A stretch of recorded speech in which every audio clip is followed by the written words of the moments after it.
खूप वाईट वाटतोय कारण भावनो आपल्या सर्वांच्या लाडक्या बकासूरची आज देखील हार झाली आणि हार होण्यामागचा एक मोठा कारण आपल्याला समोर येणार आहे. ते कारण कोणतं ते देखील तुम्हाला या व्हिडिओच्या माध्यमातून सांगणार आहोत.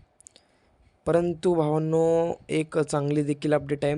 ती म्हणजे बऱ्याच दिवसानंतर स्वर्गीय रणजित सर निंबाळकर यांचा कालीच पंचम हिंद केसरी सर्जाला गुलाल मिळाला आणि तसंच बकासूरचा भाऊ बलमा सातारा एक्सप्रेस बलमाला देखील बऱ्याच दिवसानंतर गुलाल मिळाला. चांगला पळाला आज आणि बकासूरच्या सेमीमध्येच गाडी होती बलमाची आणि आपल्या लाडक्या बकासूरच्या सेमीला हार झाली. काल देखील सेमीला हार झाली.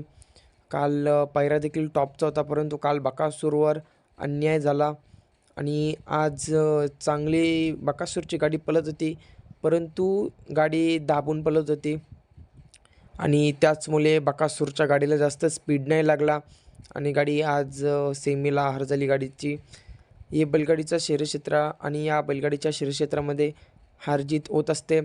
आज बकासूरची गाडी गटाला चांगली पळाली होती. 17 सेकंडमध्ये गट काढला होता या गाडीने, परंतु भावांनो, नशिबाच्या पुढं काहीच नसतं. त्यामुळे बकासूरला आज हार पत्करायला लागली आणि गाडी दबत पळत होती. धन्यवाद.